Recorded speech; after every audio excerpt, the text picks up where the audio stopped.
Hi there. This is the quick start for creating registrations and invoices with Music Teacher's Office.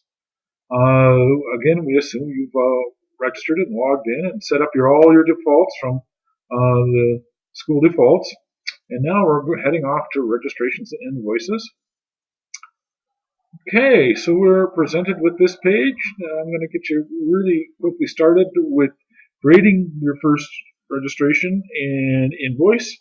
And so we're going to get started real quick, and then I'm going to pause for a bit, and then we'll go into in-depth. So anyways, here we go. Registrations and invoices. If you click all the tabs, you can see what they all look like. We're going to start with the parents and students. I have taken the liberty of adding a parent and some students with some funny names. Select the parent, the student, and you select Add Selected Student to Registration. And that sets up adding registration. So the next thing you have to do is set it, okay, they're going to do post-dated checks. And if I receive them or not, let's say okay. And then all you have to do is click Teachers to find a schedule for them. Find a time, and what you do is you click Available Time. A space shows up, and only one if you're teaching private. If you're teaching group, there'll be more than one space, so you have to select the space. And then you click Add Selected Space to Registration. It brings it all over here to the registration form. Review it, take a look at it, and you click Save. Up, registration inserted successfully. That's it. Now what you can also do, let's take a look at this. We have got the student is taking 2 sets of lessons. You can print it, and it takes you to a printing form, and away you go there. You can print everything. We don't have a school logo, so if there's some bits missing there. So go back to that registration form. We're going to grab that student, and we're going to create an invoice. So you click the Invoice tab, click New. It says Adding New Invoice. Select the number of weeks that you want. Notice you can change, and the total changes. It's all based upon the amounts that you put in the billing rates under the teacher's defaults. And then you select the payment date. It's today. Method of payment could be check. The start date will be, let's say, September 3rd. And paid will be $100. And then you just click New. That is it. If you want to print that out, you can. Just go back, select that student, select the invoices. Now see the invoice has appeared in here, so select the invoice, and you're able to print that out as well. So that is the end of the quick start. If you want to, in more depth, more information, stay around for the in-depth part of this. Okay, welcome back. This is the in-depth part of registrations and invoices. And so we're going to start with just a couple of things. We're going to start again with the parents. Editing the parent. Uh, select the parent. Notice that you cannot edit the email or web username or password, all of those fields that are grayed out. Mainly because they get to do that themselves when they log into Music Teacher's Office, and they have a parent page that they can also change all that information themselves rather than have you do it. But you can change first names and all that kind of stuff. So, very simple to do. If you had maybe the city was wrong, it could be capos. And then you just make sure you hit edit and then save. Let's just make sure that took. Capos, there we go. City is capos. There we go. So, and then the same kind of thing with the students. It's really quite easy to edit. Select the parent, select the student, come over here, click the edit button, and you change whatever you need to change, maybe the date, and you click save. That's all there is to that. So now, after you do that, when we go back to the registration, just a couple of things. All these drop downs that you have here are populated from the information you put in the defaults. So you're in kind of control of what appears here, but back in the defaults, when you're setting up the studio defaults, this is where these fields are coming from. Next, what else is on my list? Okay, so we're going to do some editing here of a registration. So let's take a registration. And oftentimes what happens is that the student wants to move to a different time or maybe even a different teacher.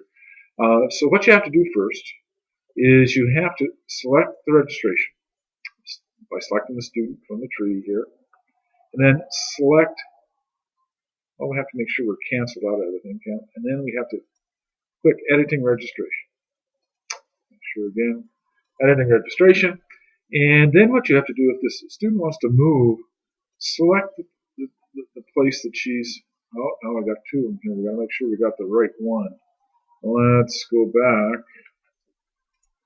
And okay, reg ID is 453. Okay, so this is the student here. What we want to do is she wants to change time, so you actually have to remove the student from the time. It's going to say, do you really want to do this? And you say remove student. Okay, so it's been removed successfully. Now, interesting thing that happens is if you come over here, she's still, Angel is still showing with no information. Now, if we select up here, I wanted to show you about all versus current. If you select current, she disappears. The angel disappears. If you select all, she reappears again magically. So this is either current registered students that have a spot set up in the schedule, or any student that just is registered. So she wants a different time, so we have to edit that again. So make sure that you just select Edit Registration, and then select a time that maybe she wants to go over with Paula here. So select Available Time, select the space, and then we hit Save. And it says it has to go back and do that. So now if you select that and check the registration out, we change the time and the teacher, and it all works out just fine. Everybody is happy now. And the next thing we want to take a look at is invoices. So that you get, this is important to get these invoices right, because it's money, you got to take care of the money. I've already shown you how to enter the invoices, and you can select any of the invoices by the grid. Let's just enter another one just for the fun of it, real quick. So get new, for payment date is tomorrow, Visa, start date is the 30th. Doesn't really matter, we'll just put the numbers here just to have another space, and then you hit save. And then if we go back to that particular registration and invoice, you see now that there's two invoices. So now, one of the things it does is, that I want to show you, is select an invoice, and then click over here, View Returnable Lessons for Selected Invoice. What it does is every time you create an invoice for each week, number of weeks that you assign to that invoice, it creates a new lesson starting from the start date that you enter over here. And it creates a lesson 1 week apart, skipping over the holidays.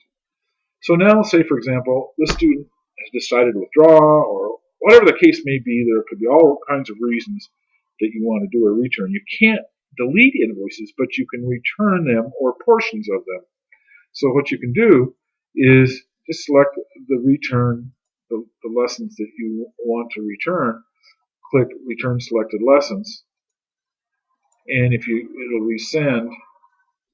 And what's nice is that you can again select all this, and you select that particular invoice, and it's showing all the returns that you've had for any of the invoices. Notice that the return ID and invoice number matches up. Invoice number here matches the invoice number here. And if you selected an invoice again and selected returnable invoice, you'll see that there's only two that you could possibly select, but you had already returned to up here. So that's how you deal with giving somebody's money back. You just create a return, and that's how all that works. And I think that is probably all I have on the list. Hopefully I haven't forgotten anything. So thank you very much.